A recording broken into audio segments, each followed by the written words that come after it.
بسم الله الرحمن الرحيم نحمده ونصلي ونسلم على رسوله الكريم أما بعد السلام عليكم ورحمة الله وبركاته. Once again, at the outset, we praise and we thank Allah, Rabbul Rahmah, the Lord of compassion and mercy, for having enabled us to complete the first half of fasting during this blessed month of Ramadan. We make dua and we supplicate that Allah will grant us good health and strength to complete the fasting of the final half of this blessed month of Ramadan. Allahumma ameen.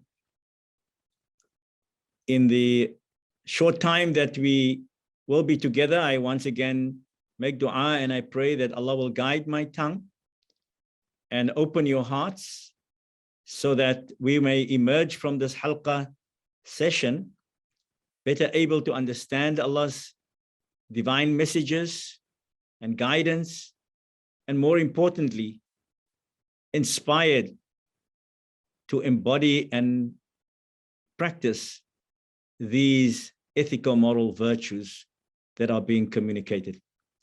رب اشرح لي صدري ويسر لي أمري واحلل عقدة من لساني يفقه قولي. During this Quran halqa session, we will be reflecting on the meanings of Surah Al Raad, which is chapter 13 of the glorious Quran. I have divided my reflections on Surah Al Raad into 5 sections. Firstly, I would like to share some very general facts about Surah Al Raad, chapter 13. I will then move in my second point to make some remarks about the general themes, the overarching themes and messages that Surah Raad seeks to convey. In my third section, I would like to focus more closely on 2 verses from Surah Al Raad, verse number 12 and verse number 13. Now, the significance of these 2 verses, 12 and 13 of Surah Raad, is that the surah, in fact, derives its name, Ar-Ra'd, meaning the thunder, from these 2 particular verses. And always we know that if a surah is named after a particular verse or verses in that surah, these verses must have some significance to have been appropriated as the title of the surah. In my 4th section, I would like to look at verse number 13 from a different perspective, in the sense that I want to propose and suggest that this section of verse number 13 of Surah 13, Surah Al Raad, espouses what I would like to call an Islamic theory of social change. 5th and finally, I would like to conclude by identifying 8 ethical moral virtues that Surah Al Raad teaches us should adorn the behavior and character of the believer. Let me then begin with some general facts about Surah Al Raad. As we have been speaking about the Meccan and Medinan phases and the importance of situating verses of the Quran within the 23-year period of the life and mission of the Prophet Muhammad, may Allah's everlasting peace and blessings be upon him, most of the Mufassirun, the commentators, agree that Surah Al Raad is located within the Meccan period, which means in the first 13 years of the life of the Prophet ﷺ, but more particularly in the middle period, so around the 5th and the 6th year of his mission in the middle of the Makkan period, which of course, as we know, that this is a period in which many of the verses that are revealed during the Makkan period, they emphasize 3 things: Tawheed, the belief in the oneness of God; the Risala, the message of the Prophet ﷺ, that he was indeed a messenger and that there were messengers before him; and then the belief in the Akhirah, in the life hereafter, and the consequences of our good and bad deeds, which will be recompensed in the life hereafter. So Tawheed, Risala, and Akhirah are 3 themes that are developed in various ways in the Makkan surahs, and Surah Al Raad, in a sense, also develops this, in fact, in a different but much more deeper way. Fortuitously, Surah Al Raad, which is chapter 13 of the 114 surah or chapters of the glorious Quran, is located in the 13th juz, the 13th part of the glorious Quran. So as we know, the Quran has 2 divisions: chapters, 114 surah, and then parts, 30 ajza, or singular juz. And Surah Al Raad is chapter 13, and it is located in part 13, Surah 13, in juz number 13. Surah Al Raad is a very short surah, consists of 43 ayat or verses. It starts off with Alif Lam Mim Ra, which is one of what is known as the Muqatta'at verses, which means these are mystical verses, the exact meaning of it that we don't know. And of course, you may want to read about these Muqatta'at verses. A number of surahs start with these verses, Alif Lam Mim. In this case, Alif Lam Mim, and then there's a Ra, which is the 4th. So there are 4 words: Alif, Lam, Mim, and then Ra. You may want to read more about the Muqatta'at verses. Let me now turn to some general themes and messages conveyed in Surah Al Raad. The surah affirms the divine source of what has been revealed to the Prophet Muhammad, may Allah's everlasting peace and blessings be upon him. So it in fact says that whatever the Prophet is saying is not from himself, but these were divinely revealed to him. And even though many people may not believe this or doubt both the divine origins of the Quran as well as the resurrection, that there will be a life after death, and the Risala, and that the Prophet Muhammad is indeed a messenger from God, the Quran is in fact affirming this Tawheed, Risala, and Akhirah, which is in Surah Al Raad. Surah Al Raad also draws our attention to the many wonders of the natural world. And so a large portion of the Quran, in fact, draws our attention to natural phenomenon. And in this case, of course, Ra'ad, which is the thunder. And so natural phenomenon, all of which the Quran says are entirely dependent on God, and entirely dependent upon God for their subsistence. And as I said, the thunder is mentioned in verse number 13, from which the surah derives its name. But even more significantly, in Surah Al Raad, as elsewhere in the Quran, it affirms that all of these natural phenomena, they make tasbih, they glorify Allah subhanahu wa ta'ala. So drawing on natural phenomenon again, an important parable of the water of ma, and water is often used in the Quran as a kind of image. And so the water from the sky is provided in order to illustrate the stark difference between truth and falsehood. Those who disbelieve and they fail to heed God's call, and they commit and perpetrate corruption upon the earth, they will encounter calamities in this world, and in fact will have a bad fate in the life hereafter.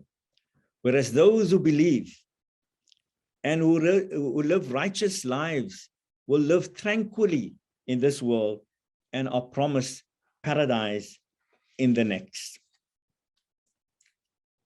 So the overall message of Surah Al Raad is to elucidate the power of haqq against that of batil, the power of truth and the weakness of falsehood.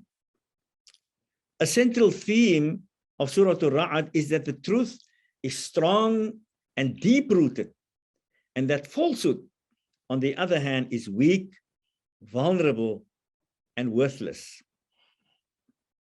Surah Al Raad also discusses the Qiyamah, the resurrection, and the new life of humankind in the hereafter, as well as the divine court of justice on the day of reckoning, Yawm al-Qiyamah, or the day of judgment. This theme of Surah Al Raad guides human beings to search the depths of events in history through showing them the painful end of the disobedience of people, of communities of faith in the past. And it also serves as a reminder that there is a life hereafter where the unjust will have to account for their deeds. So this belief in al-akhirah, in the life hereafter, is supposed to motivate us to live good lives in this earth. And for those who may think that they have gotten away with committing and perpetrating crimes and corruption in the earth, they need to remember that they will be held accountable in the life hereafter. I would like now to move on to the third section, which is looking at verses number 12 and number 13, from which the surah derives its name. So if we can have the PowerPoint to be displayed at this time. So verse number 12 of Surah Al Raad reads as follows. أعوذ بالله من الشيطان الرجيم هو الذي يريكم البرق خوفا وطمعا وينشئ السحاب الثقال. It is Allah who shows you lightning. So the word lightning there is barq. وَالَّذِي يُرِيكُمُ الْبَرْقَ خَوْفًا وَطَمَعًا, arousing both khawf, fear, and tama'a, which is hope. And it is Allah who produces heavy laden clouds. So we can see in this verse, the mention is made of the lightning, which arouses fear and hope. And then in verse number 13, if we can move, it reads as follows. وَيُسَبِّحُ الرَّعْدُ بِحَمْدِهِ وَالْمَلَائِكَةُ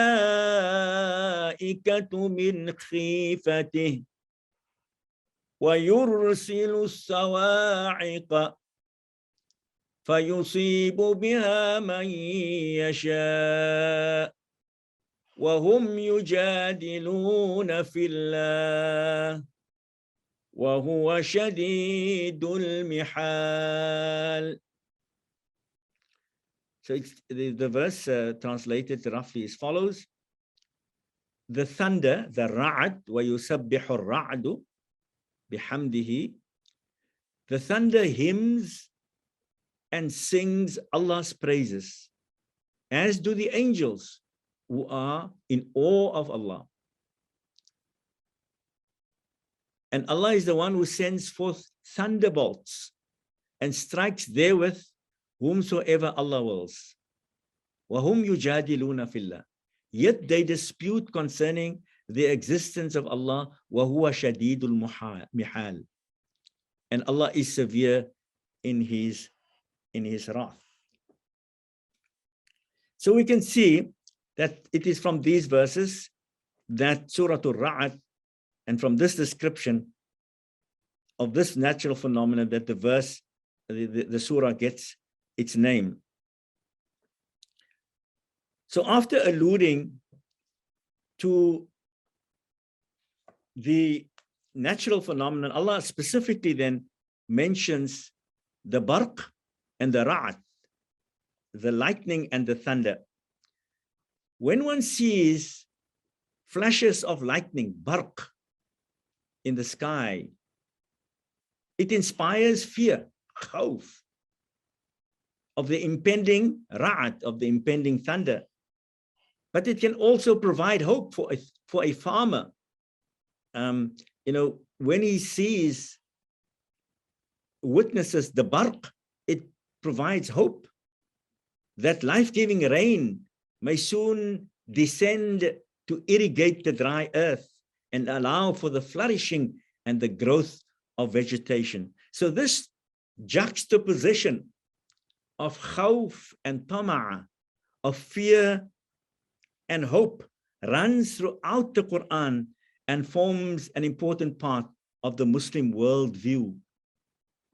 This pairing, this conjunction of fear and hope has led some scholars to propose that Islam rejects excessive hope or excessive fear, which would respectively contribute to self-deceit and despair and end in spiritual decline. So the emotion of fear is a natural emotion that in fact has been given to us by Allah, and in fact has a purpose to allow us to live lives of safety. Because if we didn't have fear, we would just, not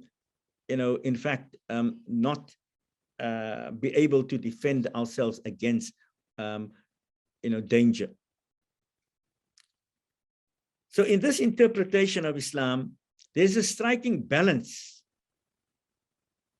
that should be achieved, an equilibrium, if we can say, between fear and hope is a necessary condition for spiritual health and human well-being. So this is the key message of verse number 12 and verse number 13. I want to now focus a little bit more in my fourth section, examine more closely verse number 13.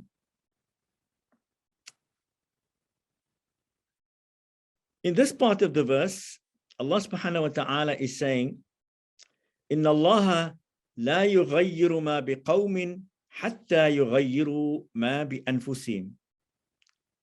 God will not change the condition of a people as long as they do not change themselves. In fact, I was mistaken. This is verse number 11 of Surah Al Raad. So earlier we had dealt with 12 and 13. Now we focus a little bit more closely on verse number 11, which, as I said, from my humble perspective, this verse, in fact, espouses an Islamic theory of social change. So Allah will not change the condition of a people until they do not change it themselves. It is crystal clear from this verse of the glorious Quran that an Islamic theory of social change is not deterministic. It is not only Allah, but we have human agency, because Allah is saying here, Allah will not change things unless people change it themselves.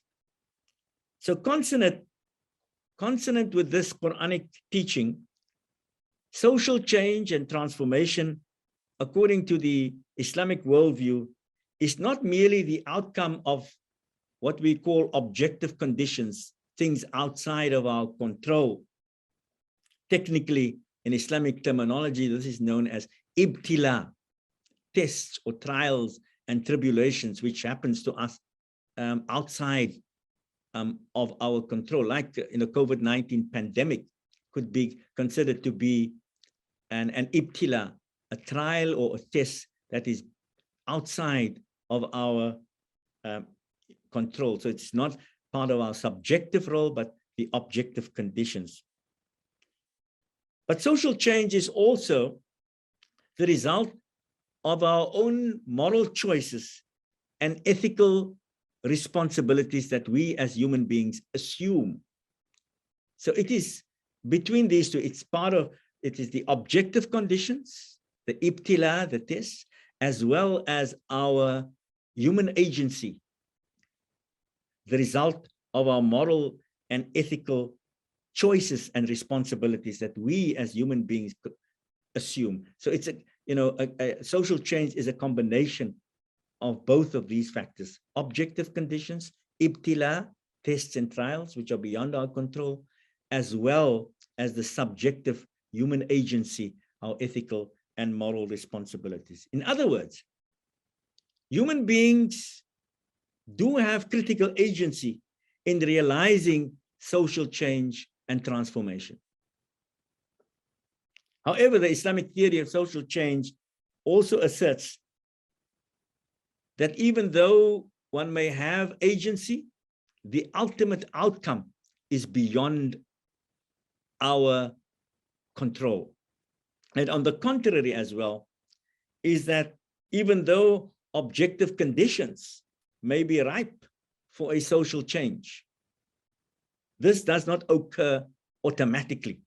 It requires the subjective factor, the critical role of individuals who join together in collective action to seize the opportunities of the moment for social transformation. So let me give you an example to illustrate this practically. We have been living in the last 2 years, and we continue to live within an unprecedented pandemic. And inshallah, it is our sincere and earnest dua that inshallah we are seeing the end of it. So this is an objective condition, but it is also within this trial and tribulations, within this what we have referred to, that we must reset our lives. There are many lessons. There are objective conditions which allow us to transform society, to see through the structural violence which are embedded in our society. Like, for example, the lack of affordable health care for everybody. So we have seen it, the objective conditions is ripe for social change, but it requires our collective action then to seize this moment where we are clearly seeing this as a major problem, but as also an opportunity for social transformation. So it would be indeed a travesty if the many lessons, the many challenges that we see during this pandemic that has emerged as an opportunity for us to change it is not, transformed as a result of our subjective agency and human agency. Let me then conclude with my fifth and last section, and we will look at verses 20, 21, and 22, in which Allah subhanahu wa ta'ala identifies some of the ethical moral virtues that should adorn the behavior and the character of the believer. And of course, the Quran, has many, many ethical moral values that it exhorts us to embrace and to embody. But here we have 8 ethical moral virtues, and they are outlined in verses 20, 21, and 22 of Surah Al Raad. So let us read it first. أعوذ بالله من الشيطان الرجيم الذين يوفون بعهد الله ولا ينقضون الميثاق This is the first of these ethical moral virtues. Allah describes the believers, alladhina, they are those, yufuna bi'ahdillahi, those who fulfill their pact with Allah. And the word used here is ahd, ahdillah, the pact with Allah. وَلَا يَنْقُضُونَ الْمِيثَاقِ. And another word which is also used here is mithaq. So there are two Arabic words, ahd and mithaq. Both of them more or less means the same, which is a pact or a covenant. In my translation, I have chosen to translate ahd as a pact, which is a pact between the human being and Allah, and mithaq as a covenant or an agreement or a promise.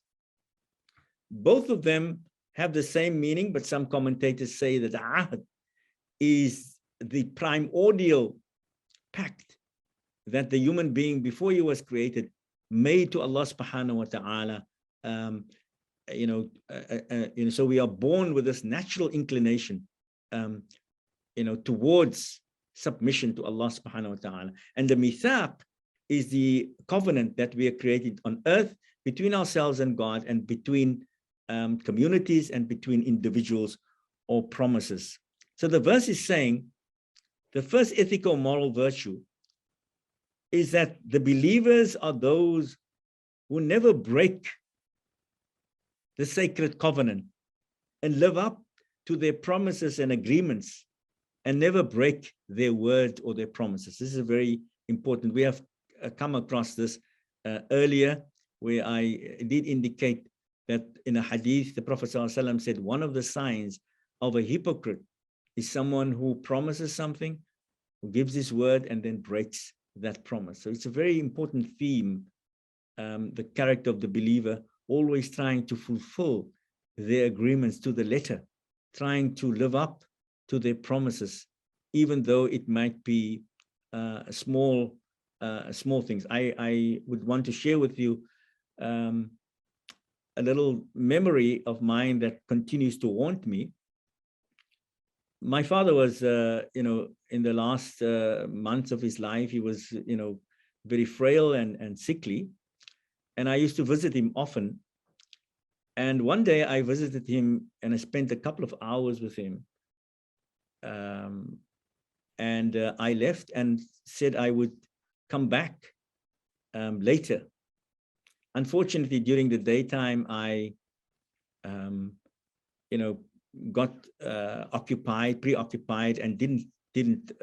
And I thought nothing about it, because I thought I'd spent quite a good number of hours quality time with my father in the morning. The following day, I visited him, and I could see that he wasn't in a very pleasant mood. So I inquired from him, and then he said to me, "You read the Quran, you should know that Islam has 12 commandments. Do you know what the other two are?" I said, "No." And he said, one of the commandments, commandments of Islam is that when you give your promise, you should fulfill it.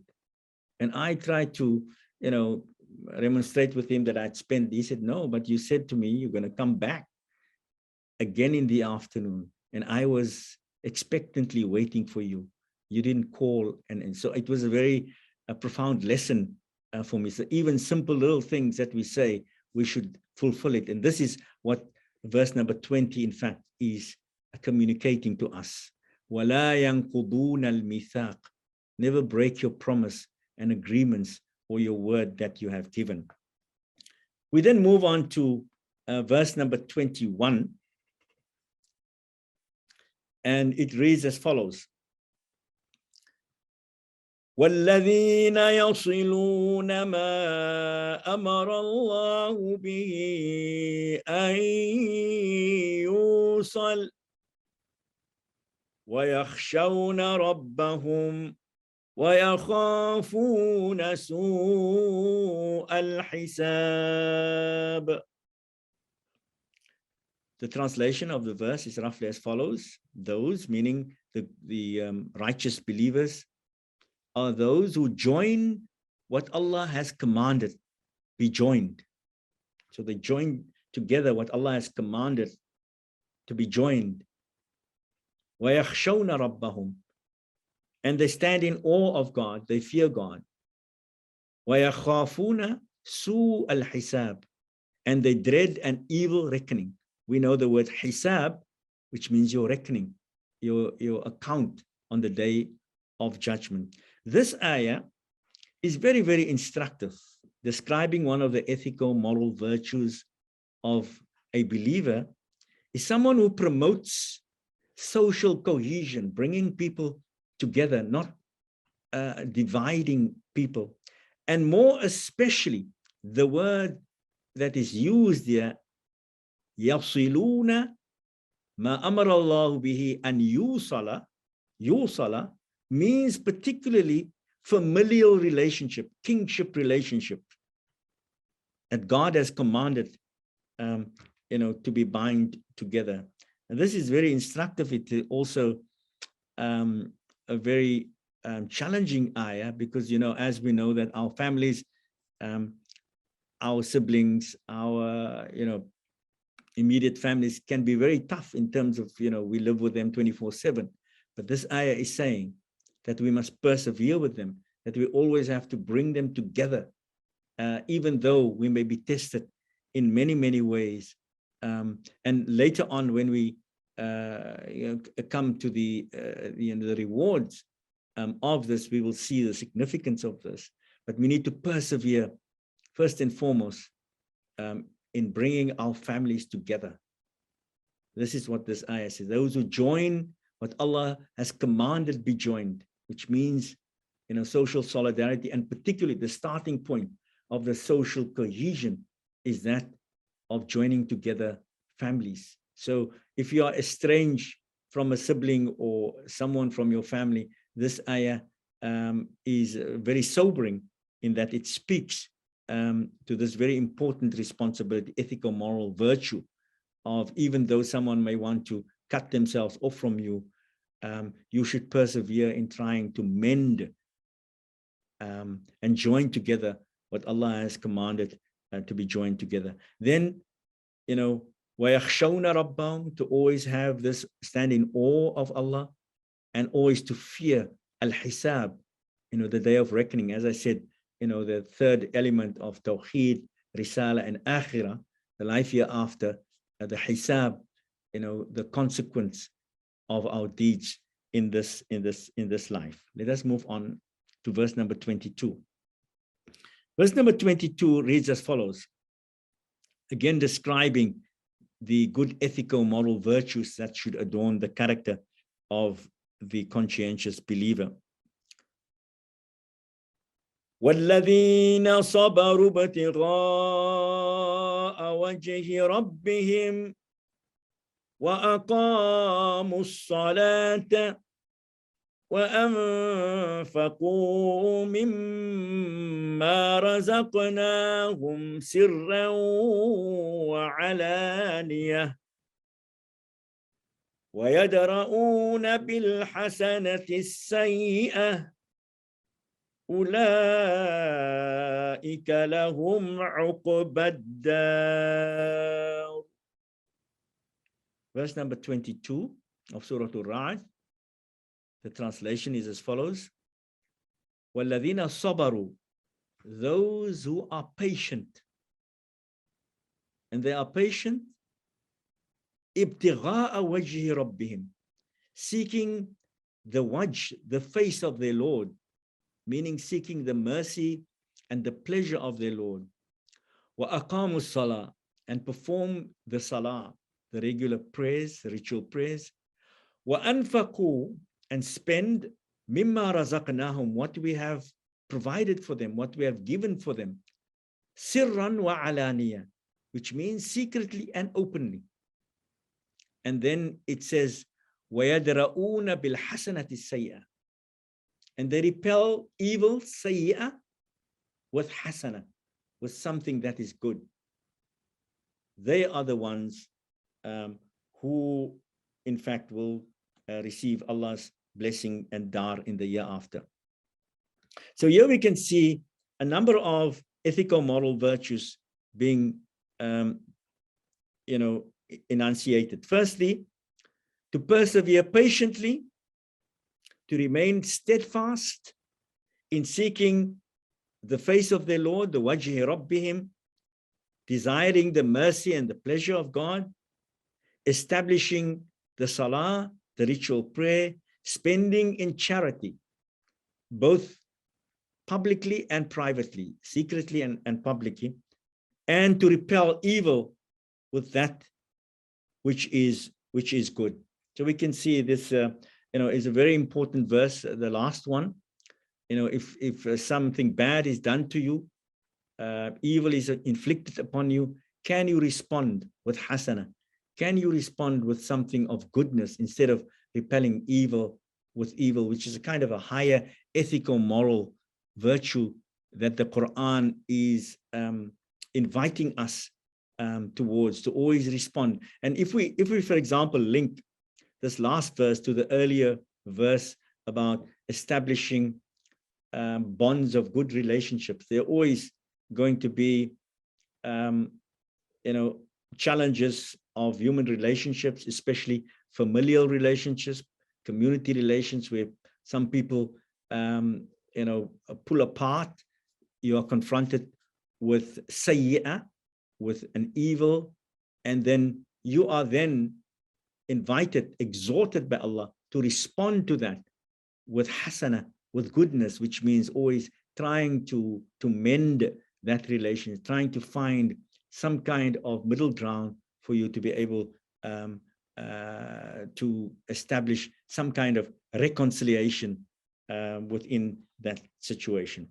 The last verse that I would like to focus on is verses 28 and 29 of Surah Al Raad. These are very important, well-known verses. If there are verses of the Quran that I would recommend that you learn, it would be verse 28 and especially 29. Let me read it, the Arabic. الذين آمنوا وتطمئن قلوبهم بذكر الله ألا بذكر الله تطمئن القلوب. Well-known verse. The translation goes as follows. Those who believe, الذين آمنوا وتطمئن قلوبهم, and whose hearts are at peace, بذكر الله, in the remembrance of Allah.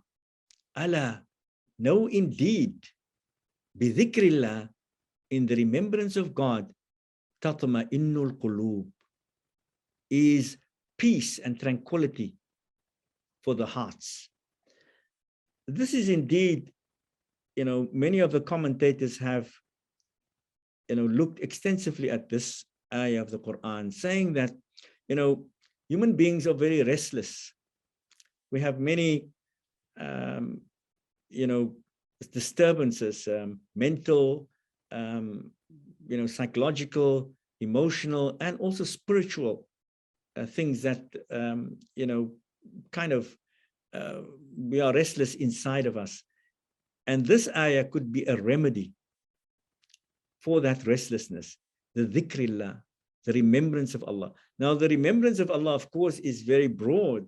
Every act of worship can be categorized as a kind of, so this is a kind of healing for the soul's mental health, the emotional healing of human beings. And we can see, we are currently, when we are in siyam, when we are fasting, this is a form of dhikrullah, remembrance of Allah, when we are, voluntarily giving up, our natural appetites in service of Allah. It's an act of worship which raises up. And this, I would argue, is a form of healing, of allowing our qulub, our qalb, our hearts to become at ease, to become at peace, to have some tranquility. And as the verses of the Quran says, لَعَلَّكُمْ تَتَّقُونَ, لَعَلَّكُمْ تَشْكُرُونَ, that it creates the conditions, ripe conditions for achieving this tatma'innul qulub, which means if we just do it, already we have the foundation with the fasting established for this tatma'innul qulub, this dhikrillah. Just do a little bit more extra acts of worship, whether it may be extra salah, whether it may be just sitting quietly whilst we are fasting for a minute or two and just focus on our breathing and being grateful for all the things in our lives. This will bring a lot of tranquility and peace of mind to our hearts. So I would like to recommend that we memorize this verse and that we try to implement it wherever we can. So then finally, the Surah Al Raad then ends off that those who believe and become established firmly in faith and whose hearts find rest and contentment in the remembrance of Allah and wholehearted devotion to God, they find rest and contentment, and their reward in verses 23 is beautifully described. Jannatu adni yadkhulunaha. For people who live up to these noble ethical moral virtues, for them there shall be the reward of Jannat Adnin, the Garden of Eden, that they shall enter. Yadkhulunaha, it's very, waman salaha, those who are righteous, min abaihim wa azwajihim wa dhurriyatihim. So they shall enter this Garden of Eden along with their grandfathers and their grandmothers. Abaihim, which means their ancestors. Wa azwajihim, and their spouses. Wa dhurriyatihim, and their children. So you see again here, as I indicated, you will be entering the Garden of Eden with your family, with your ancestors, your grandfathers, grandmothers, your spouses, and your children. They will be waman salaha, of course, those who are righteous, they will enter therein. Wal malaikatu yadkhuluna alayhim min kulli bab, and the angels will come to them from every doorway, and they will greet them. Salamun alaykum, peace be upon you, bima sabartum, for you have exercised patience and perseverance in this world. فَنِعْمَ عُقْبُ الدَّارِ, how excellent and blissful the reward of this abode in the year after. May Allah subhanahu wa ta'ala assist us to embody these sublime ethical moral values that have been espoused in Surah Al Raad, and make us of those who will be rejoined with our departed loved ones and ancestors and welcomed in the Jannati Aden, in the Garden of Eden, by angels with the words Salamun alaykum, peace be with you. Wallah subhanahu wa ta'ala a'lam, and I thank you for your patience with me. If there are any questions, then I will try to answer them in the remaining time that we have.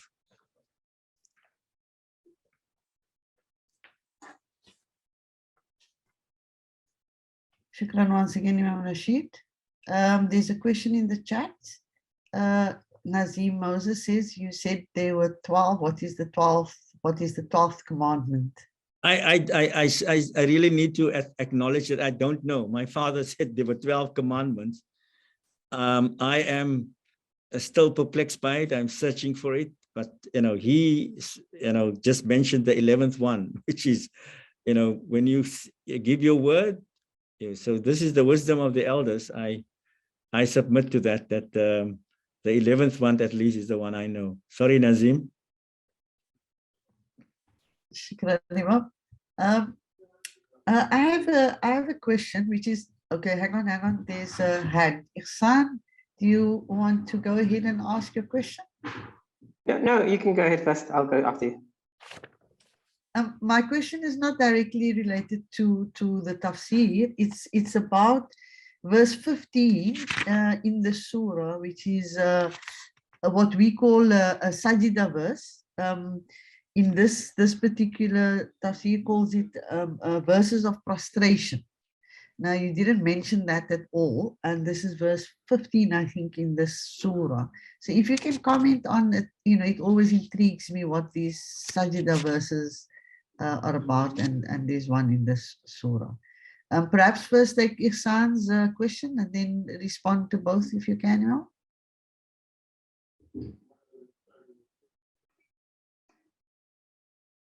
Should I go ahead? Yes, go ahead, Ihsan. So, very lovely, Tafsir. Thank you very much. Just two questions or comments, I don't know. One is I'm interested to, I think, I can't remember which one, but one of the verses which you said, where Allah says, give charity secretly and openly. I don't know, it's interesting to me that it's not just secretly, it's also openly. And I mean, one can think of reasons for that, it creates good kind of norms within society and so on. But it was just very interesting to me, because usually it's a lot of thoughts of like, oh, you give with your left hand what your right hand doesn't know of, kind of, that you should really never ever disclose any kind of charity that you give. But this seems to exhort for both types. Yeah, and the second kind of question or comment is so the first verse of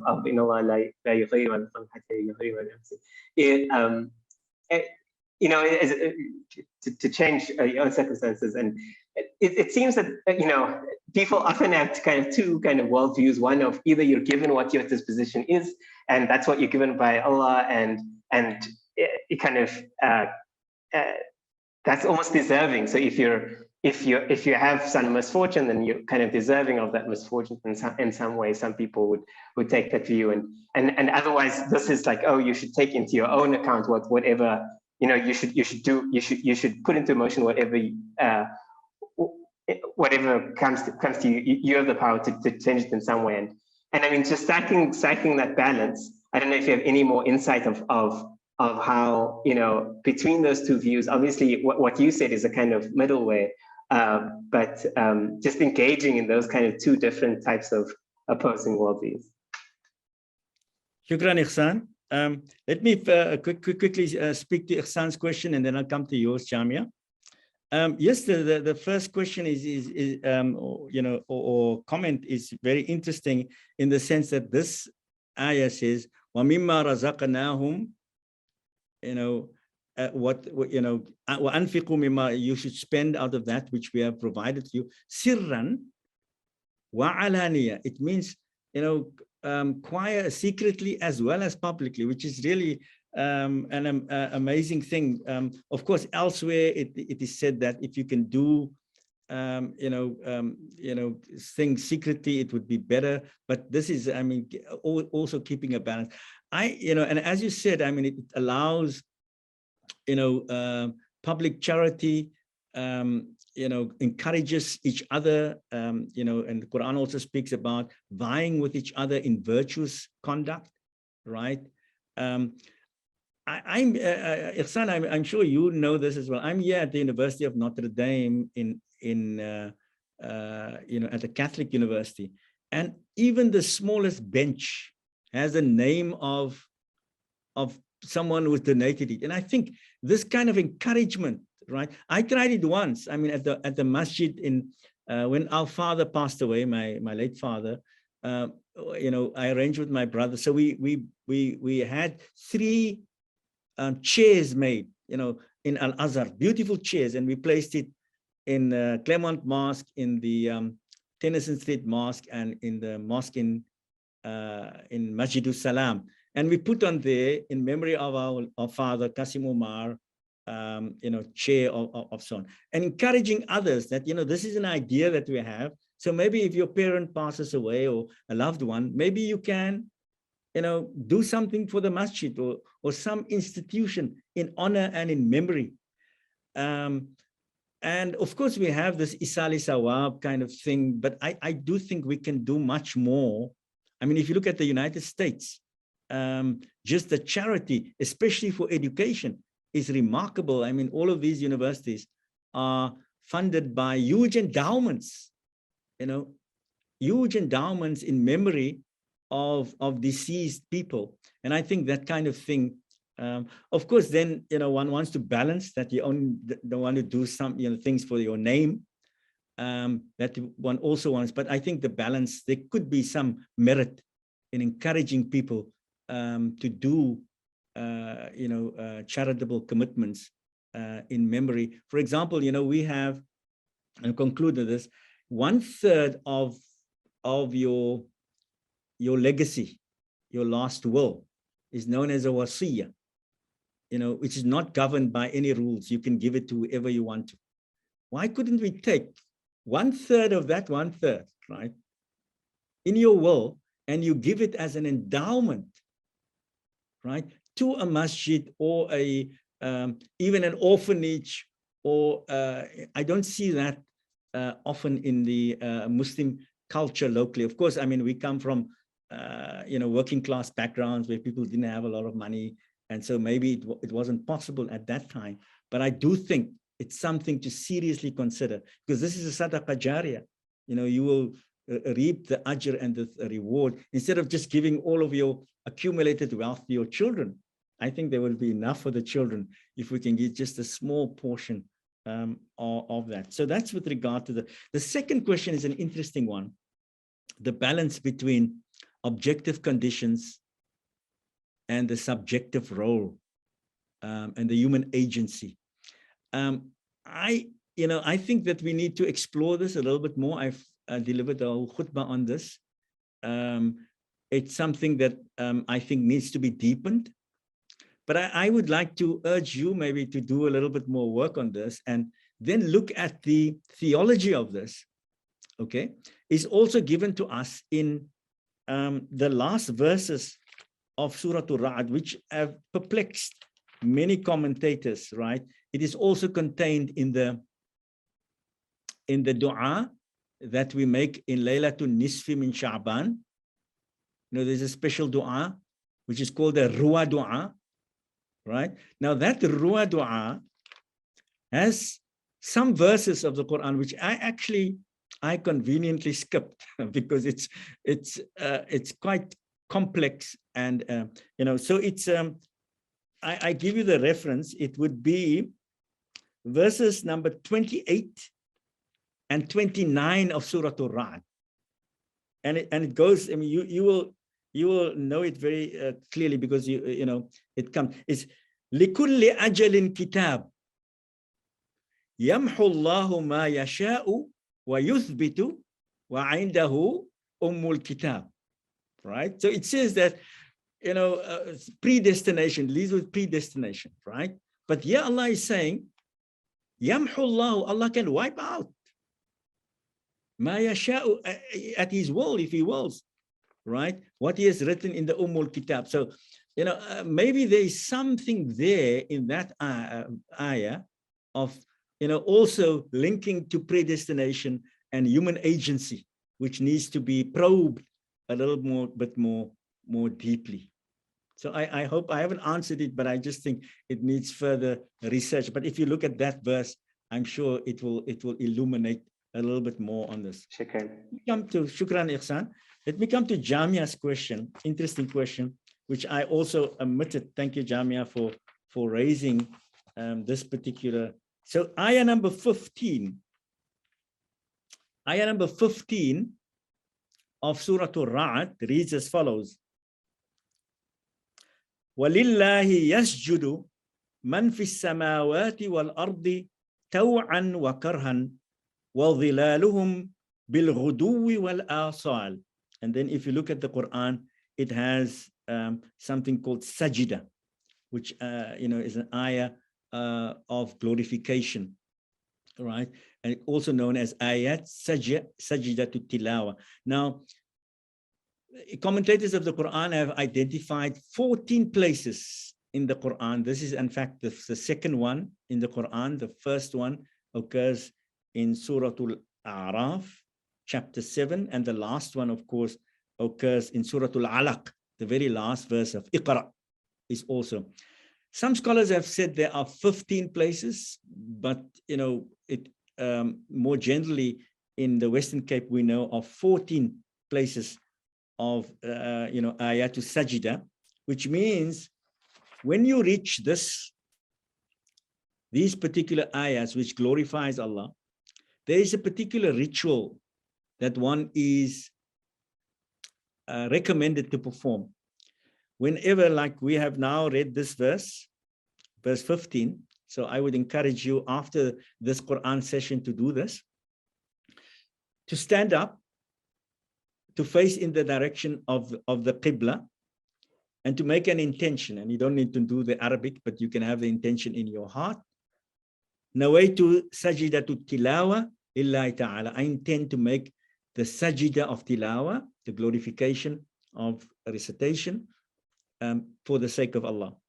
You will say Allahu Akbar, and you will go straight into the sujood, into the posture of prostration, which is putting your forehead on the ground, which is the closest posture towards Allah subhanahu wa ta'ala. You will make the normal tasbih, Subhana Rabbiyal A'la wa bihamdihi, right? Which means glory to my Lord, the Most High, 3 times.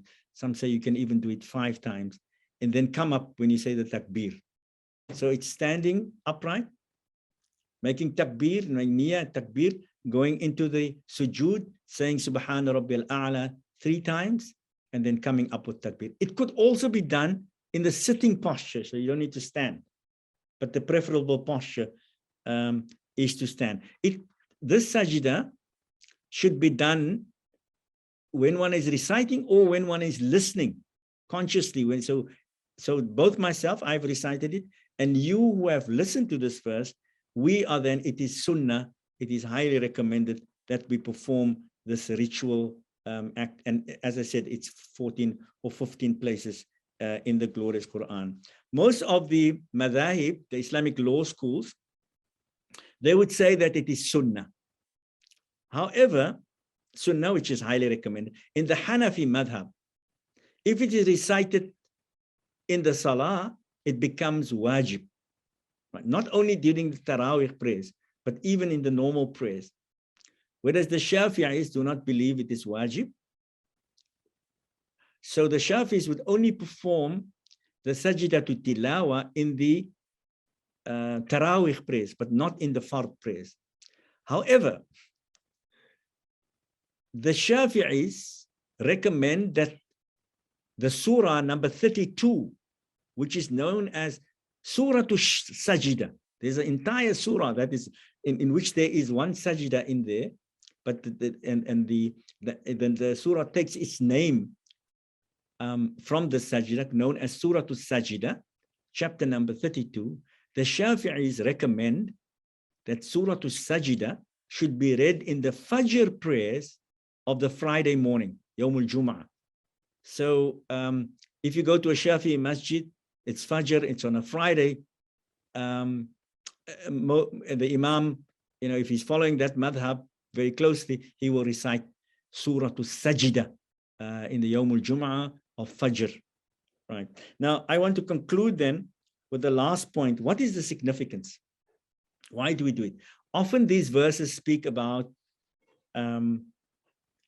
glorification of Allah subhanahu wa ta'ala. For example, in the verse that we recited in Surah Al Raad, number 15, and unto Allah prostrates whosoever is in the heavens and in the earth, willingly or unwillingly.